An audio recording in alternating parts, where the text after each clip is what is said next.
Hello दोस्तों, आपका स्वागत है अपने यूट्यूब चैनल इच्छुक क्लासेज में। आज मैं फिर से बिहार पुलिस के लिए सामान्य अध्ययन के प्रैक्टिस सेट लेकर आई हूँ। आप लोग ध्यान से देखिएगा और वीडियो अच्छा लगे तो लाइक सब्सक्राइब शेयर जरूर करें। आज का क्वेश्चन है, ड्रेकान के कानून किस सभ्यता से संबंधित है? ऑप्शन है मेसोपोटामिया, ग्रीस, रोम या चीन। जिनको भी आंसर पता है जल्दी से आंसर कमेंट करके बताएं।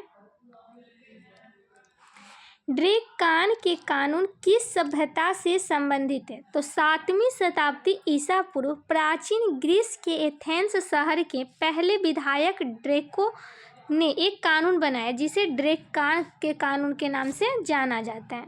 ड्रेकान के कानून ग्रीस सभ्यता से संबंधित था। कौन सा सभ्यता से? ग्रीस सभ्यता। ऑप्शन नंबर बी जो भी बताएं बिल्कुल राइट आंसर है। इनका कानून केवल एक अदालत द्वारा लागू किया गया था। यह कानून एथेंस पर शासन करने वाले मौखिक कानून और रक्त विवाद की व्यवस्था को समाप्त कर दिया था। तो ऑप्शन नंबर 20 का राइट आंसर होगा ग्रीस। नेक्स्ट क्वेश्चन देखेंगे, जीव जो तापमान के व्यापक पारास को सहन कर सकते हैं क्या कहलाते हैं? तनुतापी, मध्यतापी, हेकिस्टोतापी या पृथुतापी? ऐसे जीव जो तापमान के व्यापक परास को सहन कर सकते हैं उसे पृथुतापी जीव कहते हैं। तो ऑप्शन नंबर डी इसका राइट आंसर होगा। जैसे कि बिल्ली, कुत्ता, बकरी, ये सब एग्जाम्पल में आप बोल सकते हैं। इसके विपरीत ऐसे जीव जो तापमान का व्यापक श्रृंखला को सहन नहीं कर सकते उसे तनुतापी कहते हैं। उसे क्या कहते हैं? तनुतापी जीव कहते हैं। जैसे कि एम्फीबिया, रेप्टाइल, घोंघा, तो ये सब तनुतापी हो जाएगा। तो ऑप्शन नंबर डी इसका राइट आंसर होगा। नेक्स्ट क्वेश्चन देखेंगे, सभी क्वेश्चन इंपॉर्टेंट है और सभी बिहार पुलिस से रिलेटेड है, इसलिए आप लोग ध्यान से देखिएगा। भारत, यहाँ मिस्टेक है, निर्माण, भारत निर्माण योजना का निम्न में से कौन सा घटक नहीं है? ग्रामीण दूरसंचार, ग्रामीण आवास, ग्रामों का विद्युतीकरण या कृषि विपणन? जल्दी से आप लोग आंसर, सही गलत सभी लोग आंसर बताइए। भारत निर्माण योजना कब शुरू हुआ था? आप लोग जल्दी से आंसर कमेंट करके बताइए कब आरंभ हुआ। 16 दिसंबर 2005 को भारत निर्माण योजना का आरंभ किया गया था। इसका उद्देश्य क्या था? ग्रामीण क्षेत्रों में आधारभूत ढांचा और कनेक्टिविटी विकसित करना। इसमें सड़क, सिंचाई, आवास ये सब था, जलापूर्ति, तो ये सब क्या था? विद्युतीकरण के निर्माण की परियोजना इस सब शामिल है। तो इसका राइट आंसर कृषि विपणन हो जाएगा। ऑप्शन नंबर डी इसका राइट आंसर होगा। नेक्स्ट क्वेश्चन देखेंगे, वैगनर मानते थे कि कभी पृथ्वी के सभी महाद्वीप एक विशाल स्थलखंड का भाग थे। वैगनर ने इस बृहद महाद्वीप को कौन सा नाम दिया? पेंथालासा, पेंजिया, क्रेटोजेन या दृढ़पिंड? प्रसिद्ध जर्मन विद्वान अल्फ्रेड वैगनर ने 1912 में महाद्वीप विस्थापन सिद्धांत दिया। कौन से सिद्धांत दिया? महाद्वीप विस्थापन सिद्धांत। उनके अनुसार कार्बोनिफेरस युग में पृथ्वी के सभी स्थलखंड आपस में जुड़े हुए थे। इस बृहद महाद्वीप को उन्होंने पेंजिया नाम दिया। क्या नाम दिया? पेंजिया। और इनके चारों ओर एक बृहद महासागर का विस्तार था जिसे पेंथालासा कहा। क्या था? महासागर का विस्तार, जिसे क्या कहा गया? पेंथालासा। अंतिम जुरेसिक युग में पेंजिया का विभाजन प्रारंभ हुआ और इसका एक भाग उत्तर और तथा दूसरा भाग दक्षिण की ओर विस्थापित हुआ। तो इसका right answer option number B हो जाएगा। नेक्स्ट क्वेश्चन देखेंगे, मुनखब-उल-लुबाब का लेखक कौन था? ईश्वर दास नागर, आकिल खां राजी, काफी खां या मोतबिंद खां?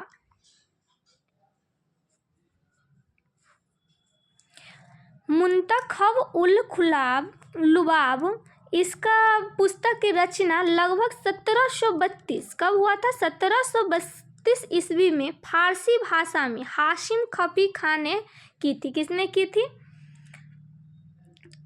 तो ऑप्शन नंबर खाफी खां। खाफी खां ने इसे कब किया था? 1732 ईस्वी में। और ये कौन से भाषा में था? तो फारसी भाषा में। दक्षिण भारत के इतिहासकार को जानने का यह पुस्तक एक महत्वपूर्ण स्रोत है। तो इसका right answer option number C हो जाएगा। नेक्स्ट क्वेश्चन देखेंगे, उस गुण का चयन कीजिए जो नाभिकीय संलयन का अभिलक्षण नहीं है। नाभिकीय संलयन अभिक्रिया सूर्य, तारों, हाइड्रोजन बम में होती है। इसके लिए क्रांतिक द्रव्यमान की आवश्यकता नहीं होती है। नाभिकीय संलयन में हल्के तत्व मिलकर भारी तत्वों का निर्माण करते हैं, या फिर यह कम ताप पर होती है। जब दो या दो से अधिक हल्के नाभिक संयुक्त होकर एक भारी तत्व के नाभिक बनाते हैं तो इस अभिक्रिया को नाभिकीय संलयन कहते हैं। क्या कहते हैं? नाभिकीय संलयन। नाभिकीय संलयन अभिक्रिया सूर्य, तारों तथा हाइड्रोजन बम में होती है। इसके लिए क्रांतिक द्रव्यमान की आवश्यकता नहीं होती है। तो ऑप्शन नंबर डी इसका राइट होगा, यह कम ताप पर होती है। तो ऑप्शन नंबर डी इसका राइट आंसर होगा। नेक्स्ट क्वेश्चन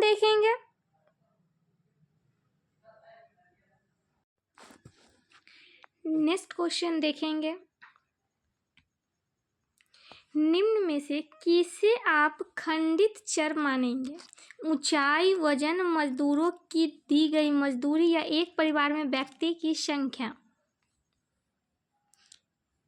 इसका राइट आंसर होगा एक परिवार में व्यक्ति की संख्या। ऑप्शन नंबर डी इसका राइट आंसर होगा। एक परिवार में व्यक्ति की संख्या को क्या खंडित चर मानेंगे? वे चर जिनके मूल्य पूर्णांकों के रूप में प्रकट किए जाते हैं उन्हें खंडित या विभिन्न चर कहते हैं। तो खंडित चर वे चर हैं जो निरंतर धीरे धीरे बढ़ते हैं। तो ऑप्शन नंबर डी इसका राइट आंसर होगा।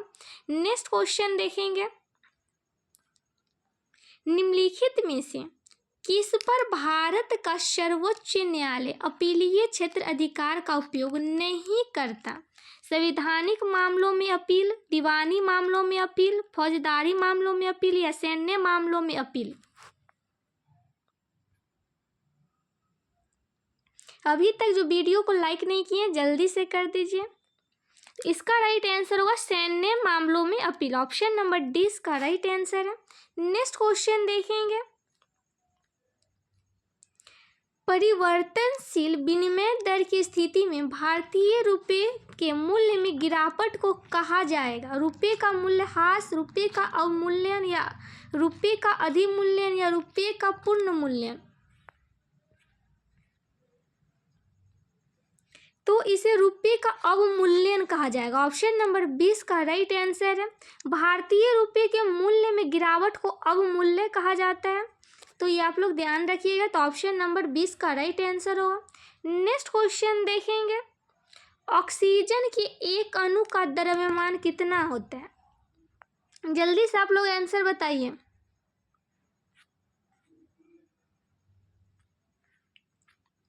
ऑक्सीजन के एक अणु का द्रव्यमान 5.31 गुने 10⁻23 ग्राम होगा। ऑप्शन नंबर डी इसका राइट आंसर होगा। ऑक्सीजन के एक अणु का ये द्रव्यमान है। नेक्स्ट क्वेश्चन देखेंगे,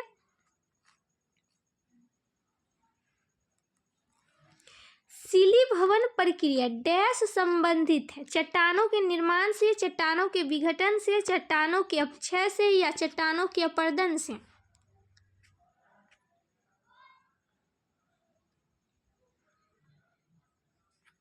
शिलीभवन प्रक्रिया चट्टानों के निर्माण से संबंधित है। ऑप्शन नंबर ए इसका राइट आंसर होगा।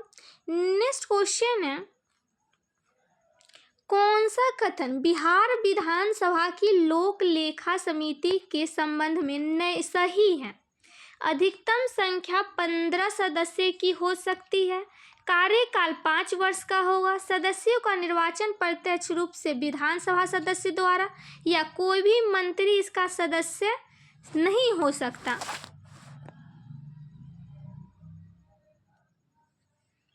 तो ऑप्शन नंबर डी इसका राइट आंसर होगा। विधानसभा की लोक लेखा समिति से संबंध में सही है, कोई भी मंत्री इसका सदस्य नहीं हो सकता है। सभापति बिहार विधानसभा में लोक सेवा समिति में सभापति सहित अधिकतम 17 सदस्य होते हैं। इस समिति का कार्यकाल 2 वर्ष का होता है। कितने वर्ष का होता है? 2 वर्ष का होता है। इसके सदस्यों का निर्वाचन विधानसभा के सदस्यों द्वारा एकल संकलनीय मत द्वारा किया जाता है। इस समिति में सरकार का कोई मंत्री सदस्य नहीं हो सकता है। तो ऑप्शन नंबर डी इसका राइट आंसर होगा। नेक्स्ट क्वेश्चन देखेंगे,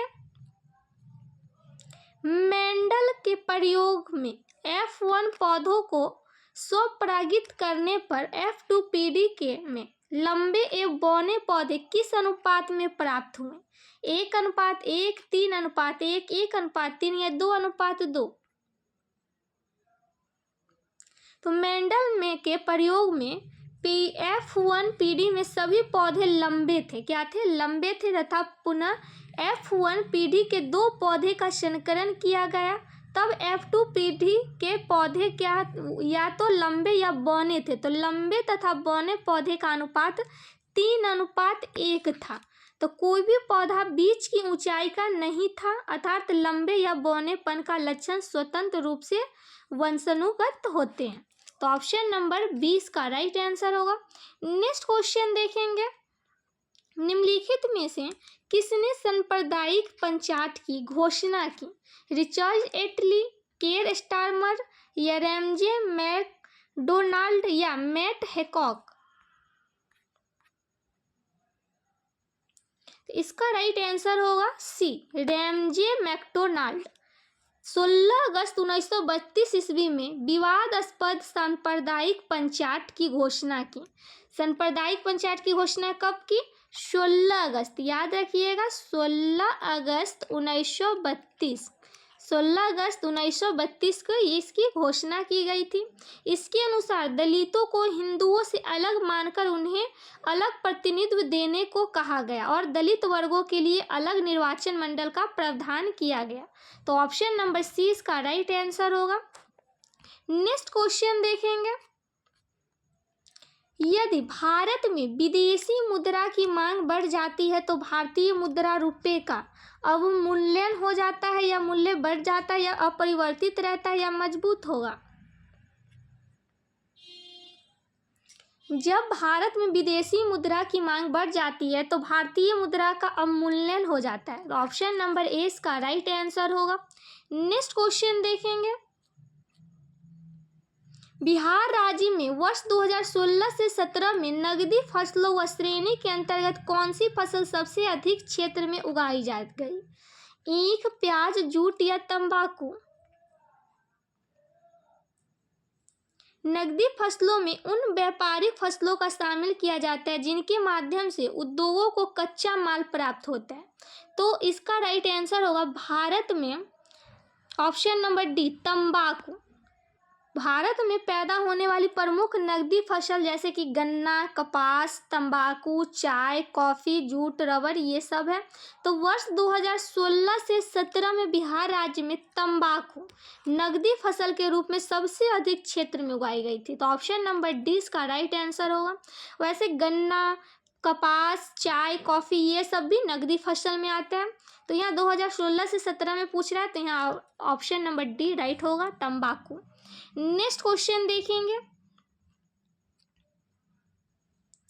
इंसुलिन हार्मोन में पॉलीपेप्टाइड श्रृंखला किस बंध द्वारा जुड़ी होती है? हाइड्रोजन बंध, डाई हाइड्रोजन बंध, सल्फाइड बंध या डाई सल्फाइड बंध? इंसुलिन एक प्रकार का हार्मोन होता है जो शरीर के अंदर प्राकृतिक रूप से बनता है और यह रक्त में मिलकर ग्लूकोज के स्तर को नियंत्रित करने का काम करता है। तो इंसुलिन की संरचना को पॉलीपेप्टाइड श्रृंखला क्या कहते हैं? पॉलीपेप्टाइड श्रृंखला ए और बी से मिलकर बनी होती है। यह डाइसल्फाइड बंध द्वारा जुड़ी होती है। तो ऑप्शन नंबर डी इसका राइट आंसर होगा, डाइसल्फाइड। नेक्स्ट क्वेश्चन देखेंगे, किस वर्ष में श्री नीतीश कुमार प्रथम बार बिहार के मुख्यमंत्री बने? 1997, 1999, 2000 या 2005? नीतीश कुमार का जन्म 1 मार्च 1951 को बिहार के बख्तियारपुर जिले में हुआ था। वे 2005 में पहली बार बिहार के मुख्यमंत्री बने। उन्हें 2022 में 8वीं बार बिहार के मुख्यमंत्री के रूप में शपथ ली। तो वे बिहार के सबसे लंबे समय तक रहने वाले मुख्यमंत्री और अभी वर्तमान में भी मुख्यमंत्री हैं नीतीश कुमार। तो ऑप्शन नंबर डी इसका राइट आंसर होगा। पहली बार कब बने थे? 2005 में। नेक्स्ट क्वेश्चन देखेंगे।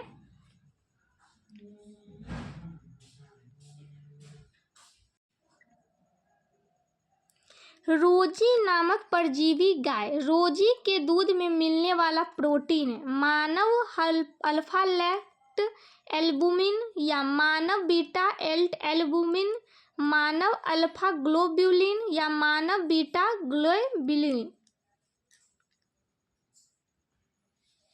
तो रोजी पहली परजीवी गाय है जिसके दूध से मानव अल्फा लैक्ट एल्बुमिन नामक प्रोटीन पाया जाता है। तो ऑप्शन नंबर ए इसका राइट आंसर होगा। यह सामान्य गाय के दूध की तुलना में मानव शिशुओं के लिए अधिक संतुलित उत्पादक था। तो ऑप्शन नंबर डी इसका राइट आंसर होगा। नेक्स्ट क्वेश्चन देखेंगे। बहुलवादी विचारधारा समर्थन करती है राज्य की समाप्ति का, वर्ग विहीन और राज्य विहीन समाज का, या राज्य के अधिकारों को सीमित करने का, या राज्य के अधिकारों में बढ़ोतरी करने का।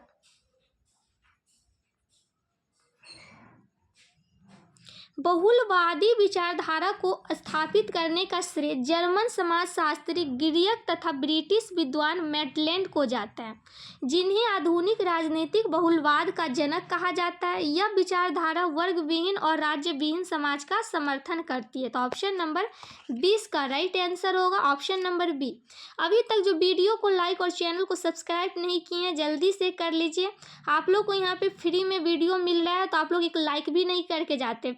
वीडियो का फायदा ले रहे हैं तो आप लोग एक लाइक और चैनल को सब्सक्राइब करके रखिए, जिससे आप लोग को टाइम पे वीडियो मिलता रहेगा। क्वेश्चन है, उस कथन का चयन कीजिए जो बोर के मॉडल की सीमा नहीं है। यह हाइड्रोजन के अलावा अन्य परमाणु के स्पेक्ट्रम को समझाने से असफल से रहा। यह चुंबकीय क्षेत्र की उपस्थिति में स्पेक्ट्रमी रेखाओं के विघटन को नहीं समझा पाया, या एक कक्षक में उपस्थित ई के वेग और ऊर्जा की गणना संभव है, या परमाणुओं की रासायनिक बंध द्वारा अणु बनाने की क्षमता को नहीं समझा सका।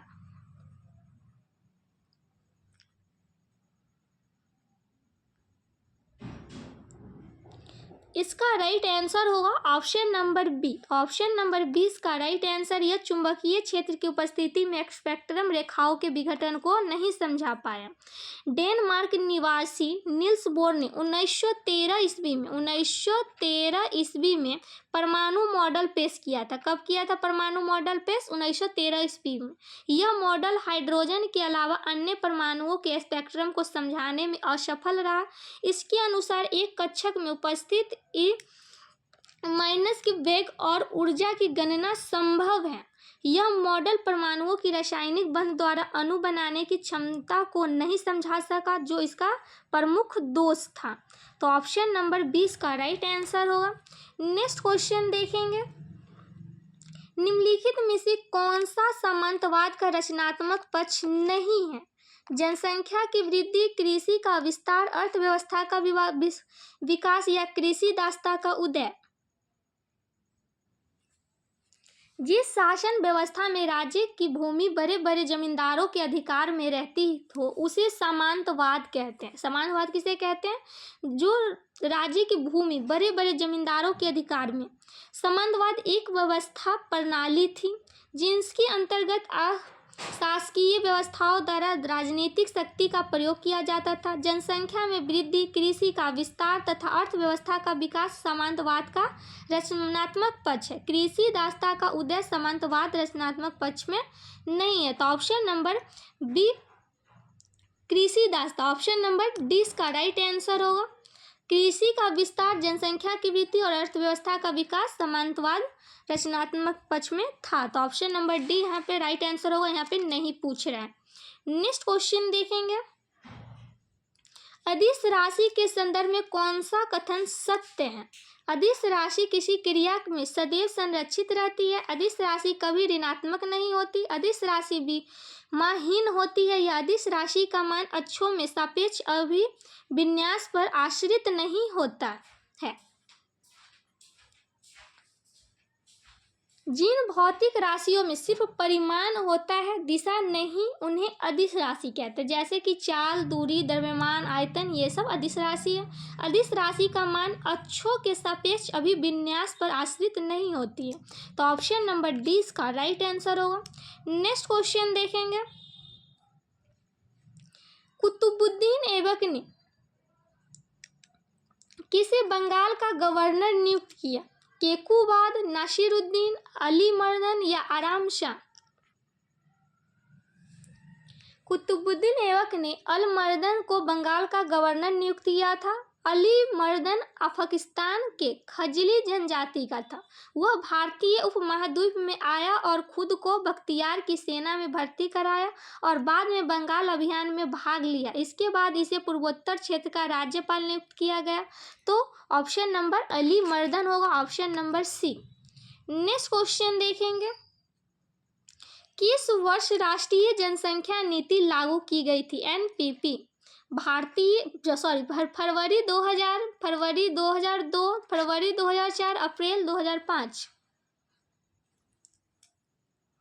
जनसंख्या विस्फोट की स्थिति निश्चय ही देश की आर्थिक विकास में बाधक है। इनमें संदेह नहीं कि इस पर नियंत्रण पाने के लिए एक प्रभावी जनसंख्या नीति की आवश्यकता है। इसलिए 9वीं पंचवर्षीय योजना में केंद्र सरकार ने 15 फरवरी 2000 को नई जनसंख्या नीति 2000 की घोषणा की।